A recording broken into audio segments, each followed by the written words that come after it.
Bonjour à tous. Au démarrage de cette chaîne YouTube, je vous ai promis que je reviendrai vous parler des phases transitives, qui sont comprises entre les phases de la réalité.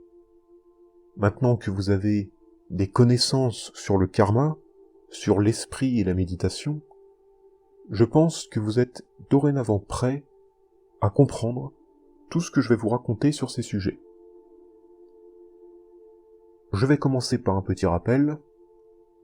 Une phase de la réalité, c'est un état qui se produit pendant la vie.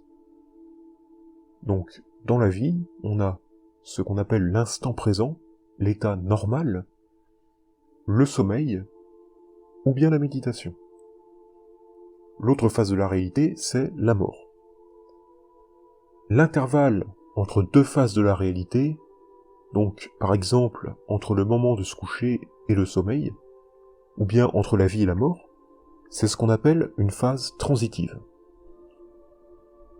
Alors, il faut savoir que ces phases transitives sont très riches d'enseignements dans le bouddhisme. Et celles-ci ont été acquises il y a très très longtemps.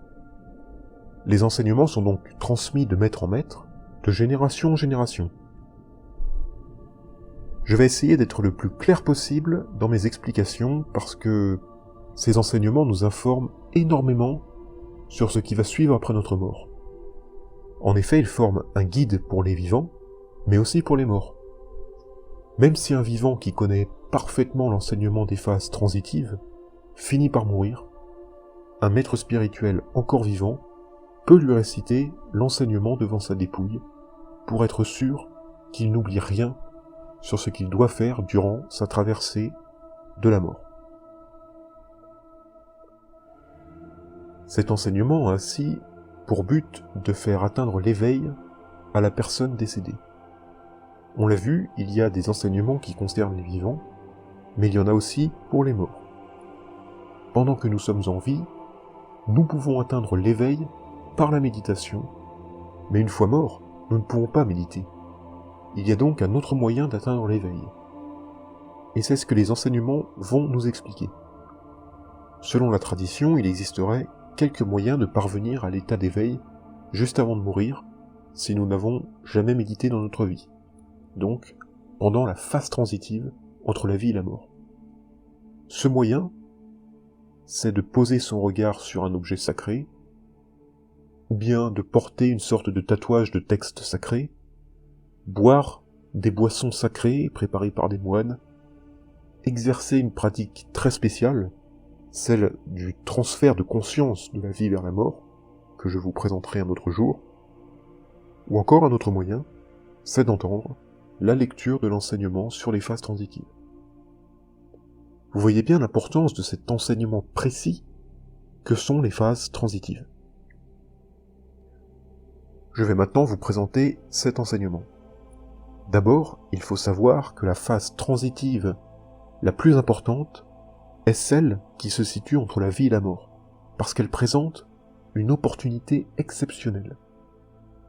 Cet enseignement est tellement important qu'on l'associe généralement à l'enseignement de la mort elle-même. Mais ce n'est pas tout. Il y a la phase transitive entre la vie et la mort, mais aussi entre la mort et la renaissance. En fait, il y a plusieurs enseignements entre chaque phase transitive. Ainsi, ce sont ces enseignements extraordinaires qui vont nous dire ce qui va se passer concrètement après la mort. Pour éviter toute confusion, je rappelle à nouveau les deux plus grandes phases de la réalité. La vie et la mort.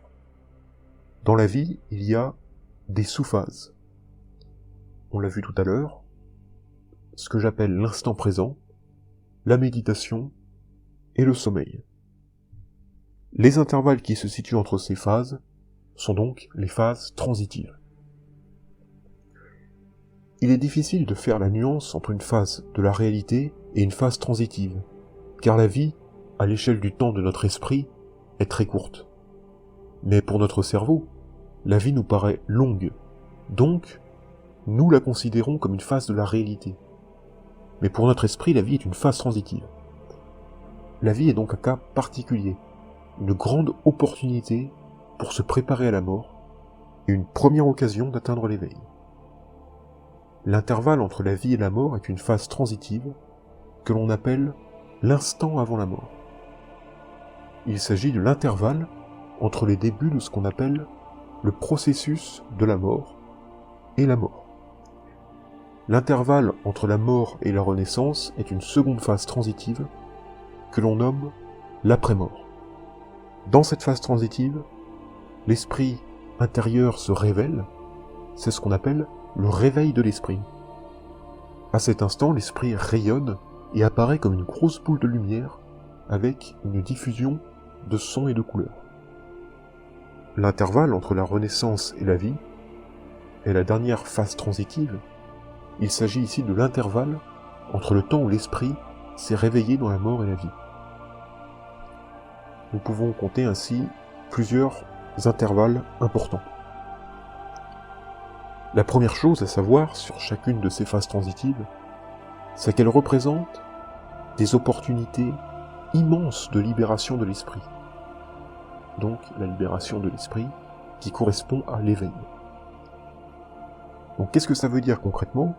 Ça veut dire que notre esprit, qui est actuellement dans la phase transitive de la vie, ou réelle pour notre cerveau, peut se libérer.